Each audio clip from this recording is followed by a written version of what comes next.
والآخرين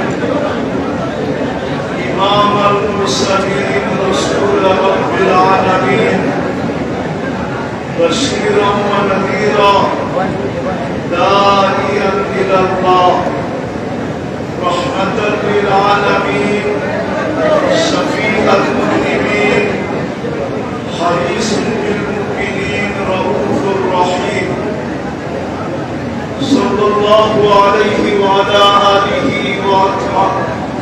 وعلى آله وأصحابه وأتباعه صلاة وسلاما كثيرا كثيرا أما بعد فأعوذ بالله من الشيطان الرجيم بسم الله الرحمن الرحيم إن كنتم تحبون الله فاتبعوني يحببكم الله وقال رسول الله صلى الله عليه وسلم تركت فيكم أمرين لن تضلوا ما تمسكتم بهما كتاب الله وسنة رسوله أو كما الصلاة والسلام উক্ত মাহফিলের সম্মানিত সভাপতি উপস্থিত উলামায়ে কেরাম এলাকার বিভিন্ন জায়গা থেকে আগত মুসলমান ভাইরা কোরআন হাদিস থেকে যতটুকুই তেলাওয়াত করলাম আশা রাখি একই সামনে রেখে অল্প সময় কিছু কথা রাখবো সাথে সাথে সকলের কাছে অনুরোধ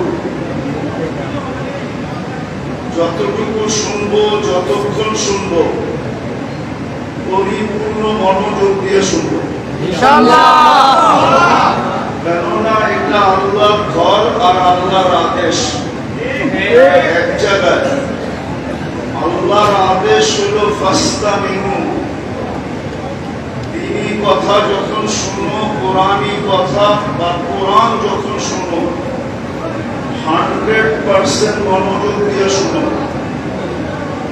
দ্বিতীয় আল্লাহর আদেশ হলো আনসিতু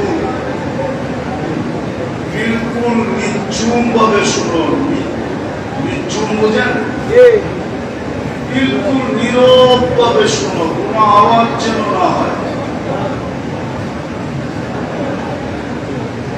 যদি আওয়াজ হলো তাহলে সময় কেটে যাবে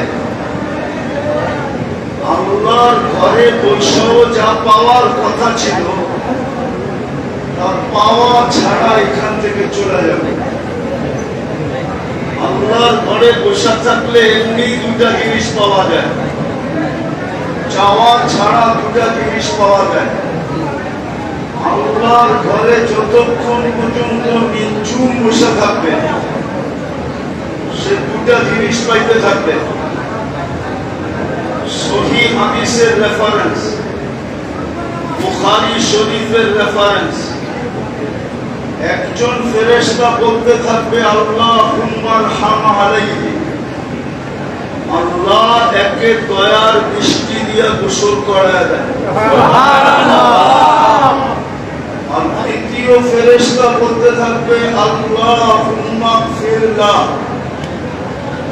আল্লাহ একে মাফ করে দেন সুবহানাল্লাহ শুধু বৈশা থাকলে এই দুটা মিলবে একটা রহমতের গাঁঠি মিলবে গাঁঠি বোঝেন তো বোঝা বোঝেন তো বোঝা বান্ডেল বোঝেন তো রহমতের বান্ডেল মিলবে আরেকটা নিষ্পাপ মাসুম ফেরেশতাদের মুখের দোয়া মাগফিরাতের দোয়া মিলবে সুবহানাল্লাহ শুধু এই দুইটা বৈশা থাকার কারণে মিলবে যদি নিচুম বৈশা থাকি আর যদি হট্টগোল করলাম আল্লাহর ঘরে তো হতে পারে ফেরেশতা উল্টা দোয়াও করতে পারে আয় আল্লাহ রহমতের ছোঁয়াও দিয়েন না তাইলে চুনা লুকাটের মানুষ কপালে চুনা লেগে যাবো চুনা চুনা চিনেন চুনা কি বাংলায় বলে তোরে চুন লাগায়া চলে গেছে। আল্লাহর ঘরে বসে থাকবেন আর হট্টগোল করবেন, তাইলে দেখা যাবে কপালে চুন লাগায়া চলে যাবেন। চুন লাগায়া নামও চুনারু গাট, লাগবে কপালে চুন। চুন লাগাবেন না, তাইলে বিলকুল যেন বুঝে না সেখানে একজন লোক নাই, এরকম যেন পরিবেশ হয় নির্জুম, যে একজন লোক এখানে নেই।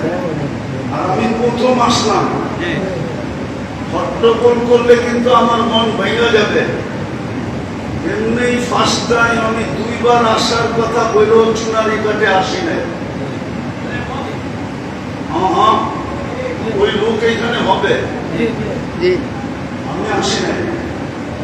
এরকম পরিবেশ করবেন না যে আর যেন না আসি। মনোযোগ দিয়া বিলকুল নির্জুম ভাবে শুনতে হবে। এটা আল্লাহর ঘর, কার? পয়সা থাকলেই দুটা মিলে,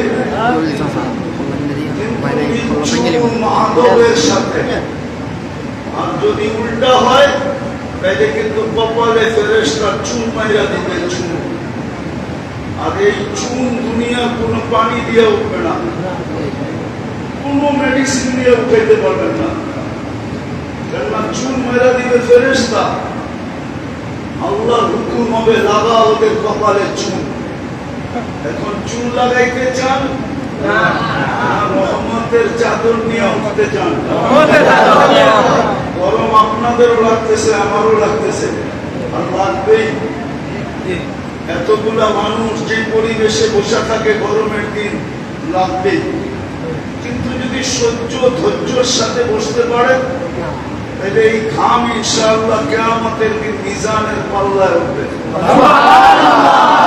ওজন হবে, ওজন। শুধু ওজন হবে না, আবার মুস্কার আম্বরের ঘ্রাণ দিয়া ফিরত দিবে। হাদিস মনে উঠলো, এই জন্য বলতেছি। আনাস ইবনে মালিক রাদিয়াল্লাহু তাআলা আনহু সপ্তাহে একবার বসরায় জুমা পড়াইতে আসতেন। উনি যখন বসরা শহরের সীমানায় ঢুকতেন তো পুরো বসরাবাসী জানতো যে আনাস শহরে ঢুকছে, কেননা পুরা বসরার ভিতরে সুগ্রামে পুরা পরিবেশ মোহিত হইতে থাকতো। একদিন সবাই চাইতা ধরছে, আনাস তুমি শহরের সীমানায় ঢুকতে দেরি, আমাদের কানে নাকে ঘ্রাণ আসতে দেরি হয় না, তুমি এই আতর কই পাইলা? আনাস রাদিয়াল্লাহু তাআলা হাসতেছে আর বলতেছে, এটা আতর না, আমি 10 বছর আল্লাহর রাসূলের খেদমত করছি। গরমের সময় যখন আল্লাহর রাসূলের শরীর থেকে ঘাম পড়তো, আমি ওই ঘাম বোতলে জমা করতাম। এখন শুক্রবারে ওই ঘাম লাগায় আমি আসি, ওই ঘামের থেকে এই সুগ্রাম তোমাদের ওয়েদারে মোহিত হইতে থাকে। শুধু কিয়ামতের দিন ঘাম ওজন হবে না, মুস্কার আম্বরে রূপান্তরিত করে আল্লাহ ফিরত দিবে। জান্নাতে লাগাইলে আর কোনো ঘ্রাণের প্রয়োজন হবে না। এই জন্য ধৈর্য সহকারে বসেন, লম্বা কথা হবে না, কেননা লম্বা কথায় মনেও রাখা যায় না। কথা অল্প হোক, যদি দিলে গাথে তাহলে জীবন পরিবর্তন করার জন্য অল্পই যথেষ্ট। একটা প্রমাণ দিয়া বুঝাইতে চাইতেছি। ইব্রাহিম ইবনে আদহাম রাহমাতুল্লাহ আলাইহি কোনো ওলি ছিলেন না, কোনো আলেমও ছিলেন না, হাফেজ মাওলানা মুফতিও ছিলেন না। উনি তো একজন শাসক ছিলেন, শাসক। রাত্রে দেখতেছে ওনার ছাদে জানি কে হাঁটতেছে, তো ডাইকা জিজ্ঞাসা করছে, গভীর রাত্রে আমার ছাদে কি করিস? জাহাপনা উট হারায় গেছে, উট খুঁজতে খুঁজতে ছাদে চলে আসছি। বলছে মাথা নষ্ট নাকি? আমার ছাদে উঠে আসবে কি করে? যদি আমার মাথা নষ্ট হয় তো আপনারটাও নষ্ট। বলছে আমারটা নষ্ট কি করে? বলছে আমি যদি ছাদে উঠ না পাই তো আপনি রাজপ্রাসাদে বসে আল্লাহ পাবেন কি করে?